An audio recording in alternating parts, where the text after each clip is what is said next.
Welcome to another episode of The Artsy Raven, a show about writing and publishing with your host, J.F. Garrard. Welcome to another episode of the Artsy Raven podcast. Today, our special guest is Sonia Daccarett. Sonia is a writer and communications professional. Born in Colombia to a Christian Palestinian father and a Jewish mother, she moved to the United States and received an undergraduate degree in journalism from the University of Massachusetts Amherst and a master's degree in international and public affairs from Columbia University.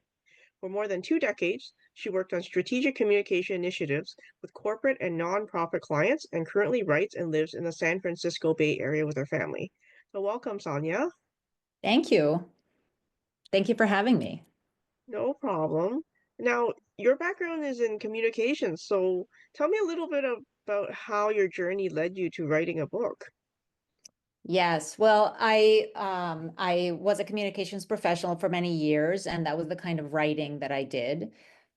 After my kids were grown and I wasn't working full time anymore, I felt like there was more space in my life for some creative writing, and I went back to explore that sort of writing. And what came out was a lot of the need to really explore the stories of my childhood and to talk about and to think about growing up in Colombia, and what it meant to have a Jewish mother and an Arab father, and the stories of my grandparents. And as hard as I tried to maybe explore fiction and short stories, and I did do that, this was the story that was burbling up. So eventually, unintentionally, it turned into a memoir. Okay, so tell me a little bit of summary for those that are just listening to this now. So what period did you choose to write about and why that period?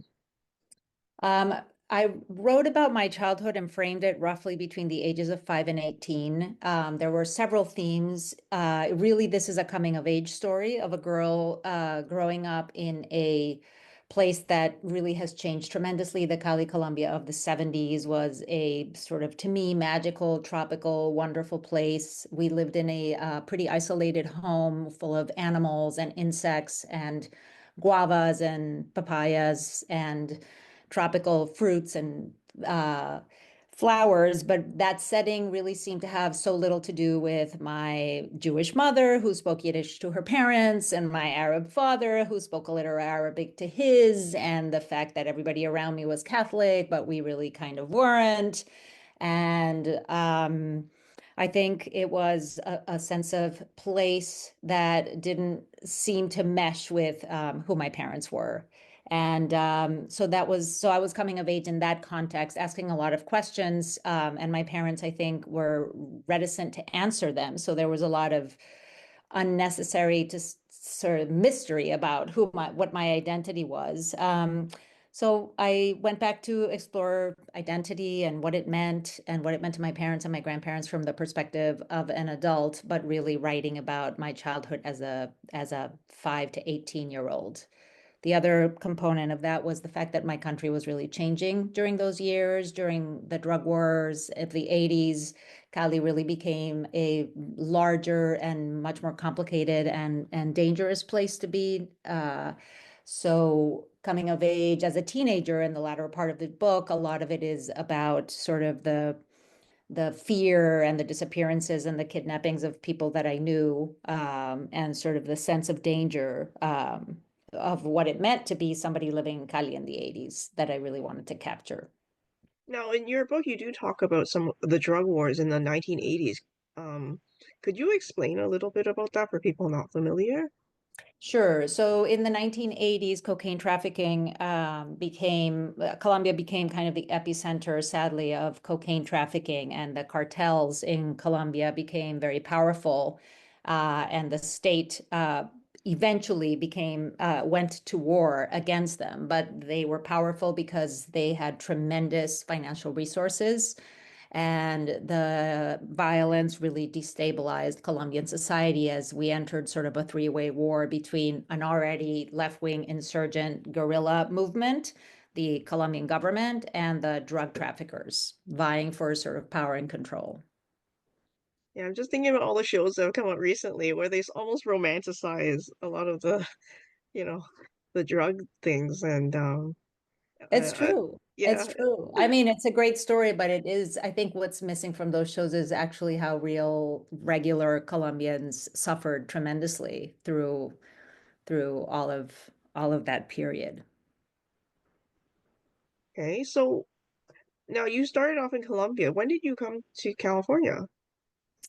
I started off in Colombia. I went to college in Massachusetts at the University of Massachusetts in Amherst, and then I worked for a while and went to grad school in New York, where I met my husband, who is originally from San Francisco, well, from the Bay Area. And we moved out here in the late 90s. So I've been here for a very long time in the San Francisco Bay Area. Cool. Now, what do you hope readers get from your book? Like, do you hope your children will read it as well? Yes, my children have read it.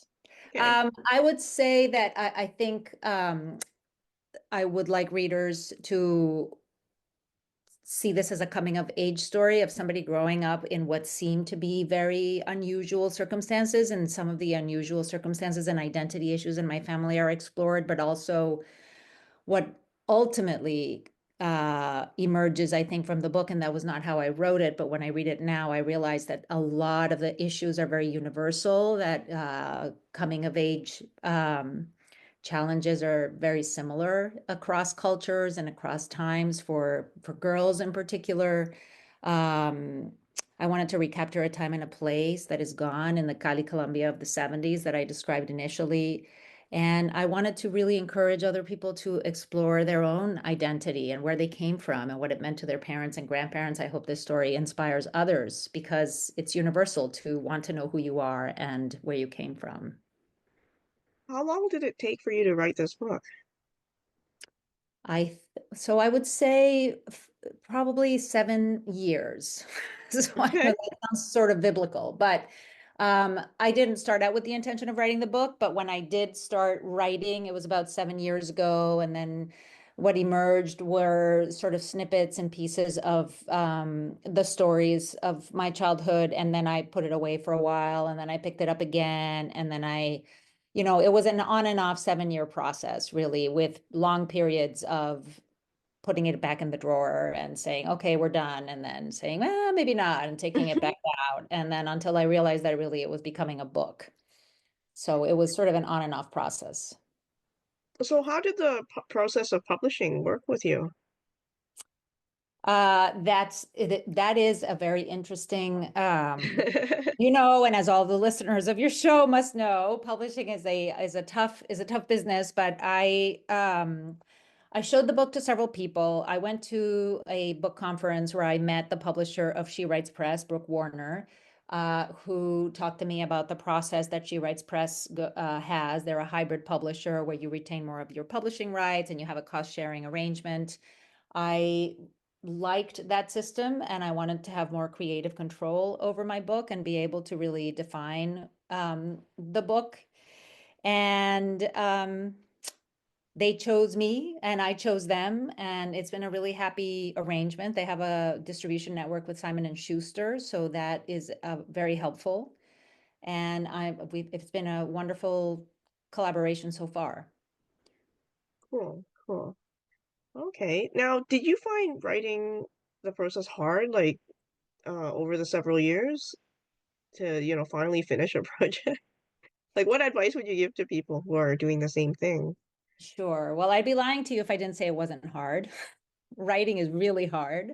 What advice would I give to people? I don't think I'm going to say anything that other people wouldn't say, which is you have to make the time to sit down and go through it. You have to stare at the page. Some days are great and some days are terrible, and you can get 3 words out, and those 3 words are terrible, and you delete them multiple times.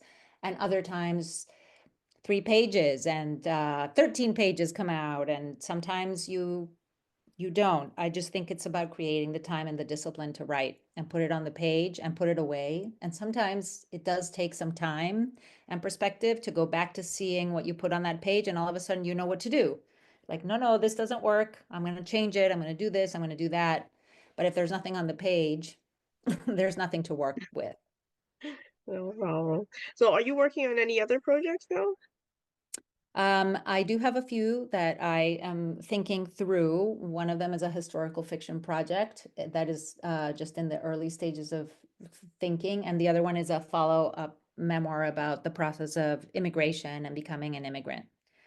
So I think are you focused on like nonfiction mainly, I guess, or I think memoir writing seems to have really captivated me before I started writing this book. I always loved reading memoirs, so it was a genre that I thought was very inspiring. I love people's stories. As I said, I would like to inspire other people to explore their own story and write their story. So yes, I think for now I'm focused. I mean, I do read a lot of fiction and novels, but my writing seems to be more on the memoir side of things for now. yeah, well, one never knows, right? As you Right. start to keep writing, if you'll Yes, end up another round. But correct. okay, So I'm going to read a little bit from the book, sure. um, The Roots of the Guava Tree, the chap from a chapter called Christmas Without Jesus. It's a chapter fairly early in the book. I am about, I would say about 9 years old-ish here. And the chapter starts on a December break from school. In December, it's blazing hot in Cali. It's blazing hot in Cali every day of the year. And my cousins are visiting, and we have been in the swimming pool, but my parents have asked me not to swim after lunch because that's the rule. So we're kind of biding the time before we can get back into the pool to play. What gifts do you think you'll get tonight? I ask my cousins, trying to pass the time, but they shrug, lolling by the pool. I am unsettled by their indifference to Christmas. After all, I might get another American jigsaw puzzle, the coveted type with the red M and blue B brand name that transports me to other places where the pieces all fit together, unlike my world. What religion are we? I ask my parents. We've already told you nothing. They answer again. We are nothing. We are not nothing, I retort, now old enough to demand different answers. My father pauses. You and your sister can decide what you want to do about religion when you grow up, he adds. But how will I know? I wonder, but I don't ask. Bored by the wait to swim and my cousin's unwillingness to discuss interesting things like Christmas, I leave them to lounge on the rock-lined ledge of the pool and wander into the house. I am temporarily blinded by the cool, dark interior. My mother is clearing the table after lunch by herself. My aunts and uncles are resting in the guest rooms. The house is quiet, dazed into a stupor by the midday heat and the electrified buzzing of the chicharras outside. Quickly looking both ways to make sure no one is looking, I grab a piece of fluffy pita still sitting in the basket on the sideboard and dip it straight into the hummus serving platter next to it without using a serving spoon. I scoop up a section featuring the most generous, fragrant smear of olive oil and some of the spices pooling on the side.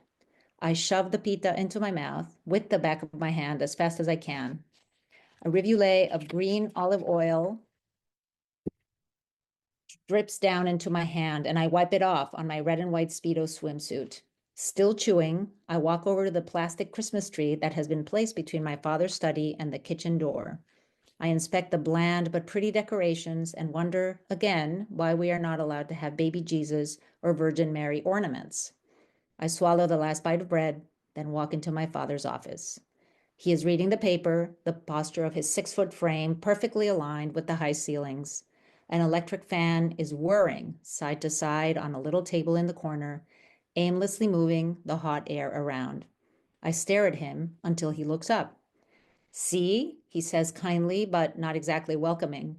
A house full of guests is hard for a closeted introvert, and this is my father's socially acceptable time to retreat from the colorful personalities in our family, endless conversations, and expectations of entertaining. I know I am encroaching on sacred time. What do you want, Lindita? He asks again. I look over to his desk, noticing the marble base holding his fountain pen and the newspapers stacked up with precision on top of magazines, newspapers, and other readings. My father looks at me expectantly, still holding his paper between us as a barrier. He is clearly hoping to intimidate me into leaving. I scan the visible headlines on the paper, sometimes something about 12 dead and 40 injured after a bus falls off a cliff in the outskirts of Cali. There are blurry photos of the corpses of those thrown from the window. My mother rails against this section of the paper, complaining about amarillismo and calling it morbid, sensationalist, and desensitizing. I'm not allowed to look at that part of the newspaper, but sometimes I do, secretly, and I pay the price as the images of dead bodies haunt my dreams and compose new nightmares. What? My father asks me now, clearly impatient. He puts the paper down and looks at me. Well, I was wondering what happens to people when they die. Do they go to heaven? I stammer. He pushes his glasses back on his nose and firmly sighs. The newspaper wilts in his hand. This is going to take longer than he imagined. Religions offer all kinds of explanations to make people feel better about their troubles and about dying, he answers. So, do you think there's a heaven? I persist. No, he answers, but does not elaborate.